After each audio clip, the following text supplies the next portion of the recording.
আসসালামু আলাইকুম। আমি মোহাম্মদ শাকির রহমান, প্রভাষক, হিসাব বিজ্ঞান বিভাগ, রূপনদী মোল্লা গার্লস ডিগ্রি কলেজ। আজকে আমার ইউটিউব চ্যানেল ক্লাসের সাবজেক্ট হচ্ছে উচ্চ মাধ্যমিক হিসাব বিজ্ঞান দ্বিতীয় পত্র। উচ্চ মাধ্যমিক হিসাব বিজ্ঞান দ্বিতীয় পত্রে আজকে আমরা আলোচনা করব বরিশাল বোর্ড 2023। তো প্রথমে আমরা ডিসপ্লেতে কোশ্চেন শো করলাম।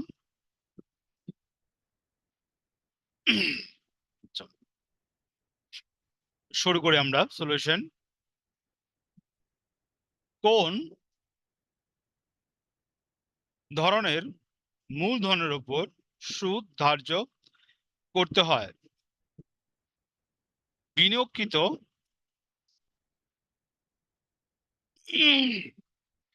বিনিয়োগকৃত মূলধনের উপর সুদ ধার্য করতে হয়। রিয়াদ কোম্পানি লিমিটেডের অনুমোদিত মূলধন প্রতিটি 10 টাকা দরে 1 লক্ষ শেয়ার বিভক্ত। ইস্যুকৃত শেয়ারে 80%, ইস্যুকৃত মূলধনের পরিমাণ 80% এবং বিলিখিত মূলধনের পরিমাণ 70%। বিলিখিত মূলধনের পরিমাণ কত? বিলিখিত মূলধনের পরিমাণ সমান সমান 1 লক্ষ গুণ 80%, যেটা বের হইব ওইটার 70%। করলে আমার রেজাল্ট আসে 5,60,000। 5,60,000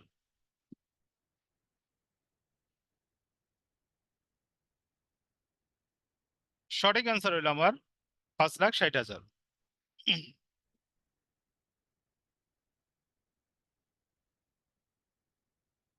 চলতি মূলধন বলতে বোঝায় মোট চলতি সম্পদ মাইনাস চলতি দায়। মুখ্য ব্যয়ের উপাদান কোনটি? মুখ্য ব্যয়ের উপাদান প্রত্যক্ষ কাঁচামাল ব্যয়। প্রত্যক্ষ শ্রম, প্রত্যক্ষ অন্যান্য খরচের যোগফলের সমন্বয় হয় মুখ্য ব্যয়।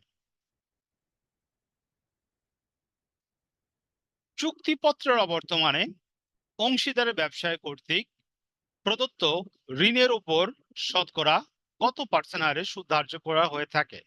6% হারে।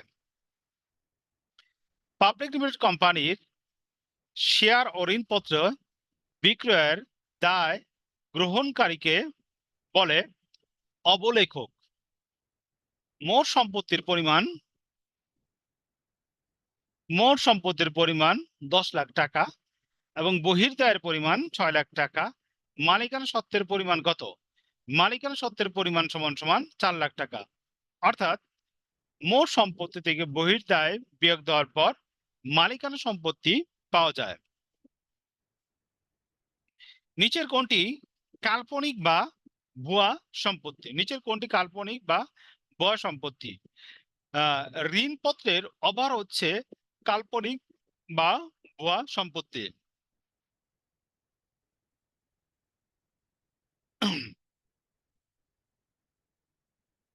নিচের উদ্দীপকটি পড়ে 9 এবং 10 নম্বর প্রশ্নের উত্তর দাও।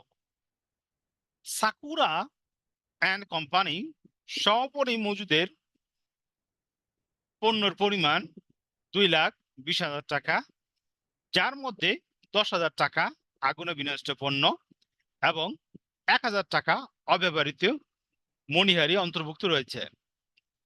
প্রকৃত সমাপনী মজুদের পরিমাণ কত? প্রকৃত সমাপনী মজুদের পরিমাণ সমান সমাপনী মজুদ পণ্য মাইনাস আগুনে বিনষ্ট পণ্য মাইনাস অব্যবহৃত মণিহারি। তো 9 নম্বরের সঠিক অ্যান্সার হইতেছে 4, 2,09,000 টাকা। কোম্পানির রেওয়া মিলে মণিহারির পরিমাণ 5,000 টাকা দেওয়া থাকে। আয় বিবরণীর মণিহারি বাবদ কত টাকা ব্যয় দেখাতে হবে? মণিহারি থেকে অব্যবহৃত মণিহারি কি করতে হইব? বাদ দিতে হইব। বাদ দিয়ে কি করতে হইব? মণিহারি ব্যয় দেখাইতে হইব। তো আমার মণিহারি দেওয়া আছে 5,000 টাকা, অব্যবহৃত মণিহারি দেওয়া আছে 1,000 টাকা। দুইটা বিয়োগ করলে আমার অ্যান্সার হইতেছে 4,000 টাকা। তার মানে সঠিক অ্যান্সার কত? গ।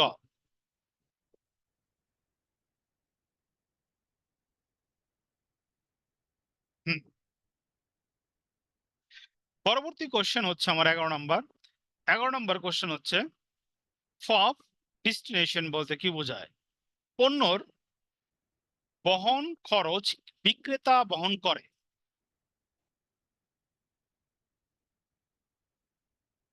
মুদ্রাস্ফীতি বা দ্রব্যমূল্যর বৃদ্ধির জন্য যে ভাতা দেওয়া হয় তাকে কি বলে? মহার্ঘ ভাতা। নিট মুনাফার আদর্শ মান কত? নিট মুনাফার আদর্শ মান কত? 5 থেকে 10%। তারল্য অনুপাতে তারল্য তারল্য অনুপাতের মাধ্যমে নিচের কোনটি জানা যায়? তারল্য অনুপাতের মাধ্যমে স্বল্প মেয়াদী দায় দেনা পরিশোধ করার ক্ষমতা বোঝা যায় কোন একটি প্রতিষ্ঠানের। নিত্য মজুত ব্যবস্থায় কখন সমাপন মজুত পণ্যর পরিমাণ নির্ণয় করা হয়? নিত্য মজুত ব্যবস্থায় কখন সমাপন মজুত পণ্যর পরিমাণ নির্ণয় করা হয়? সমাপন মজুত পণ্য নির্ণয় করা হয় প্রত্যেক দিন। নিত্য মজুত ব্যবস্থাপনা পদ্ধতিতে পচনশীল দ্রব্যের ক্ষেত্রে মালামাল রাখার ক্ষেত্রে খতিয়ানের কোন পদ্ধতি অধিক কার্যকর? First in first out.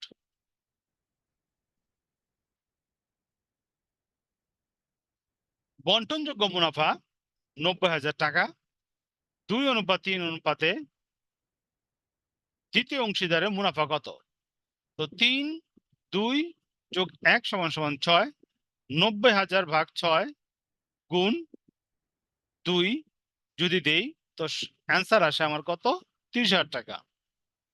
Public limited কোম্পানির অপেক্ষা প্রাইভেট লিমিটেড কোম্পানি কি ধরনের সুবিধা ভোগ করে? অপেক্ষাকৃত সহজ গঠন এবং আইনে শিথিলতা। সঠিক অ্যান্সার ক। একটি প্রতিষ্ঠানের মোট লাভ হওয়া সত্ত্বেও নিট ক্ষতি কেন হয়? ব্যয় বৃদ্ধির কারণে। নিচের উদ্দীপকটি পড়ে 20 এবং 21 নম্বর প্রশ্নের উত্তর দাও। অনন্ত লিমিটেড নগদ 20,000 টাকা, প্রাপ্য হিসাব 60,000 টাকা, প্রদেয় হিসাব 40,000 টাকা, অগ্রিম প্রদত্ত খরচ 10,000 টাকা, বকেয়া খরচ 5,000 টাকা, প্রাপ্য হিসাব 8,000 টাকা, প্রদেয় নোট 20,000 টাকা, প্রাপ্য নোট 15,000 টাকা, সমাপনী উৎপন্ন 30,000 টাকা।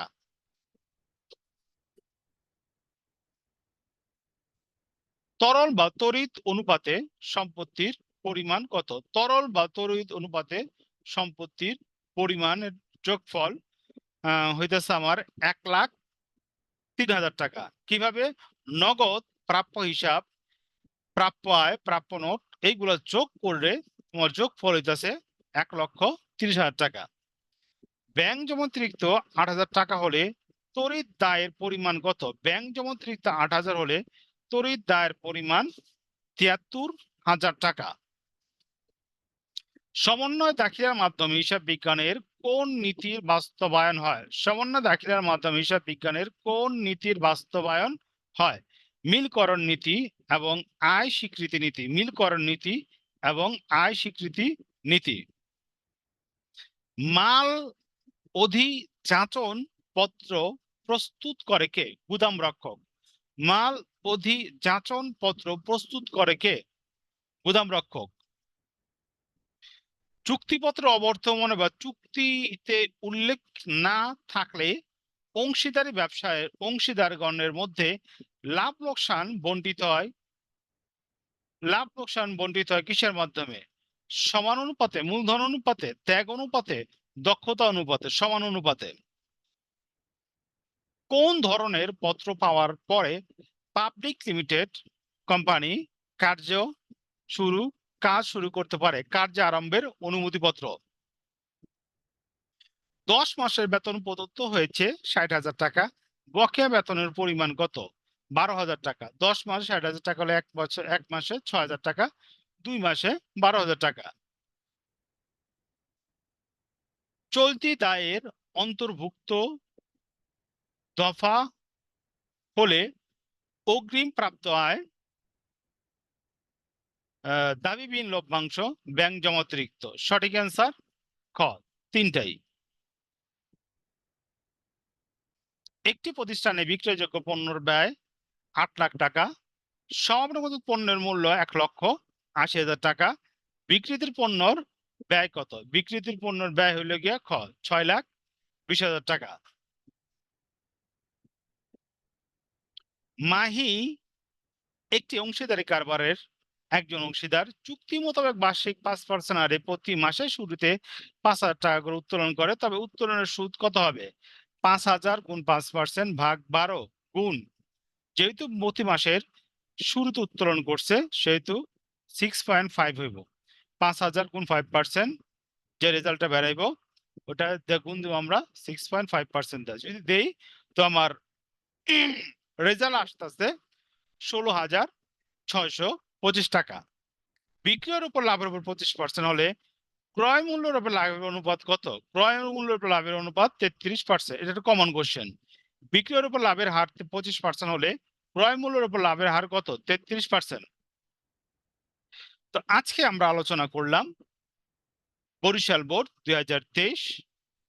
তো আমাদের বোর্ড কোশ্চেন সলিউশন ক্লাস এখানে সমাপ্তি।